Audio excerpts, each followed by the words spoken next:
તો જય દ્વારકાધીશ અને જય માતાજી મિત્રો, કેમ છો બધા? મજામાં હશો? તો આજે આપણે આવી ગયા છે નવી રેસીપી સાથે. તો તમને વિચાર આવતો હશે કે આજે હું કેમ આવી ગઈ. તો મારા મમ્મી આજે ઘરે નથી ને, એટલે આજ નવો કંઈક કાંડ કરવો આપણે અલગ જ. તો રેસીપી બનાવવા માટે આપણે પહેલાં તો મેંદાનો લોટ અને ચણાનો લોટ લઈ લીધો છે. તો આ એવડી વાટકીનો છે ને માપ છે. તો 1.5 કપ આપણે મેંદો લીધો છે ને એનો અડધો આપણે ચણાનો લોટ લીધો છે. ને અહીંયા આપણે તપેલીમાં ઘી નાખી દીધું છે. જે ઝીંકી વાટકી નહીં, ઝીંકી ચમચી હોય ને એ 3 ચમચી લીધી છે.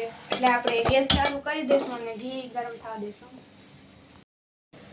તો જોઈ શકો છો આપણે ઘી ગરમ કરવા મૂકી દીધું છે.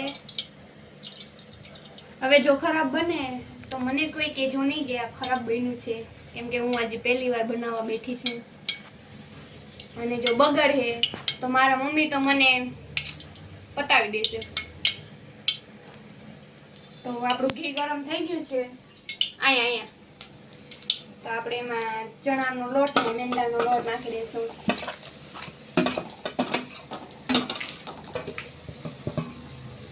તો આપણે હે ને અહીંયા સોન પાપડી બનાવીએ છીએ. મેં તમને કીધું નહોતું, સોરી. તો આપણે ગેસ ધીમો રાખીશું અને ધીમે ધીમે હલાવશું. ગેસ આપણે ધીમો જ રાખવાનો છે, નકર તો ચણાનો લોટ ને મેંદાનો લોટ બળી જાય. આપણે ધીમે ધીમે હલાવતા રહીશું.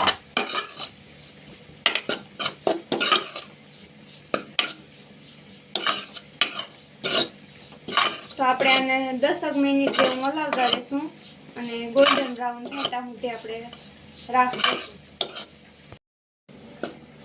તો આપણે હે ને ચણાનો લોટને આપણે ધીમે ગેસે પાકવા દેવાનું છે, કેમ કે જો પાકશે નહીં ને હરખો તો સોન પાપડીમાં આપણે એનું કાચાપણનું મતલબ કે ચણાના લોટનો સ્વાદ આવે, બીજું કાંઈ નહીં. એટલે આપણે ધીમે ગેસે ધીમે હલાવતા રહીશું. સરખી રીતે પાકવા દઈશું. આ બેન જરા ઇંગ્લિશ મીડિયમ હે કે ગુજરાતી બોલવામાં ફાફા પડે છે? નહીં, એટલા તો ઇંગ્લિશ મીડિયમ નથી. તો સોન પાપડી આજે જો મેં તો બહારથી જ ખાધી, કદી ઘર તો બનાવી નથી. આજે પહેલી વાર હું જ બનાવું છું. અને જો બગડશે ને તો મારા મમ્મી તો મને ખીજાવાના છે, એ તો પાકું જ છે. એટલે બધા સ્પ્રે કરજો કે બગડે નહીં.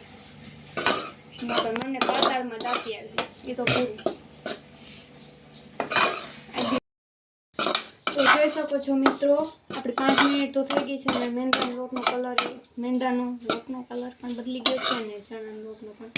આમ કે થોડો ગોલ્ડન બ્રાઉન થઈ ગયો એટલે આપણે હવે આને ઉતારી લઈશું. અને આમ કે જ્યાં સુધી સુગંધ ન આવે ને ત્યાં સુધી આપણે શેકતું રહેવાનું. તમે પણ વિડીયોમાં આવી જોજો ક્યારે સુગંધ આવે. ના, વિડીયામાં નહીં ખબર પડે, તમારા ઘરે તમને ખબર પડી જાય. એટલે એમ રાહ ન જોજો કે વિડીયામાં ક્યારે સુગંધ આવે. તો જોઈ શકો છો આવું ગોલ્ડન બ્રાઉન થઈ ગયો છે. એટલે આપણે આને ગેસ બંધ કરી દઈશું અને તો આપણે હવે મેંદાના લોટના અને ચણાના લોટના સરખી રીતે હે ને ચાળી લેવાનું છે, જેનાથી જે આ ગોટીઓ રહીને ભાંગી જાય. ઓહો, ગરમ હે. તમે ધ્યાન રાખજો, કોઈ મારા જેમ હાથ ન નાખજો. તો આવી રીતે સરખી રીતે બધો જ લોટ ચાળી લેવાનો છે, જેનાથી આ ગોટીઓ રહીને ભાંગી જાય, નકર તો આપણે નડે. તો જોઈ શકો છો મિત્રો, આપણે ચણાનો લોટ સરખી રીતે ચાળી લીધો છે. આવો આપણે ચાળીને કરી લેવાનું છે. અને આપણે હવે ચાસણીની તૈયારી કરી લઈએ. તો ચાસણીની તૈયારી આપણે છે ને જે પહેલાં ઝીંકી વાટકી લીધી એનો માપ રાખીને જ આપણે ખાંડ નાખવાની છે. આપણે 2 વાટકી ખાંડ નાખવાની છે.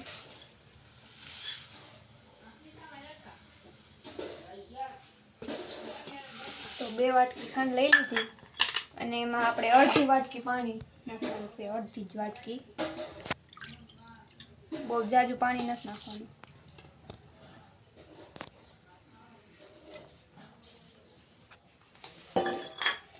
અને હવે ગેસ ચાલુ કરી અને આપણે ચાસણી મૂકી દઈશું.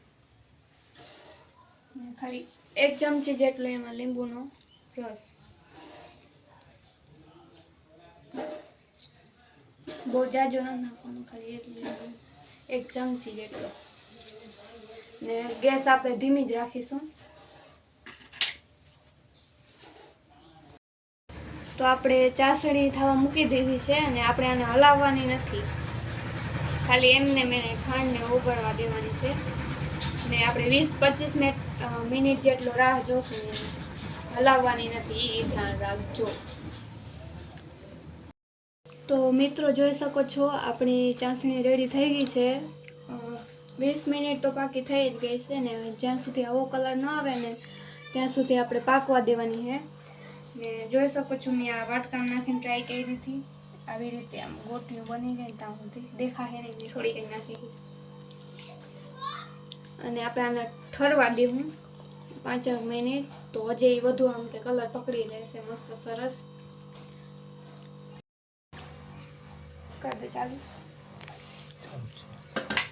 તો આપણે આવો તવો કે ગમે નોનસ્ટિક પેન કે ગમે કઢાઈ હોય ને લેશું અને એમાં ઘી લગાવી લેશું અને આ ચાસણી રહે ને એમાં આમાં નાખશું.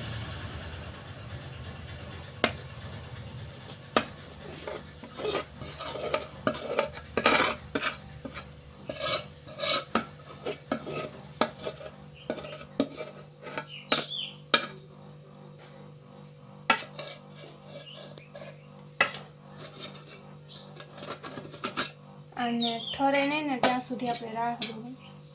ઠરી છે ત્યાર પછી હરખી જામે, ત્યાં સુધી નહીં જામે, એટલે ઠરે એની આપણે રાહ જોવાની છે.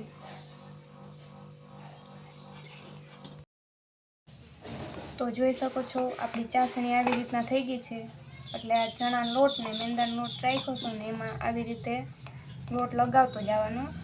વચમાં વિડીયો બંધ કરી દીધો. વચમાં વિડીયો તો બંધ કરી દીધો. હા રેડી આવી રીતના હોય ને આમ ધીમે ધીમે गाइस आपको पता है क्या, ખેંચતો જવાનું ને ચણાનો લોટ લગાવતો જવાનો. બહુ આવડતું નથી એટલે હે ને એમ ન કહેજો કે નથી આવડતું, બરોબર. આપણે ખાલી ટ્રાય કરીએ કેવી બને ને, એ તો ખબર નહીં ભાઈ. આહા ये क्या हो गया, मैंने क्या कर दिया. गाइस आपको पता है क्या, क्या? लच्छा कैसे बनाए. હા આજે મારા ભાઈ લચ્છો બનાવતા શીખે, જો કે અમને કંઈ આવડતું નથી. मुझे स्कूल पे भी सिखाते हैं લચ્છા કેસે બનાએ. कि लच्छा कैसे बनाए.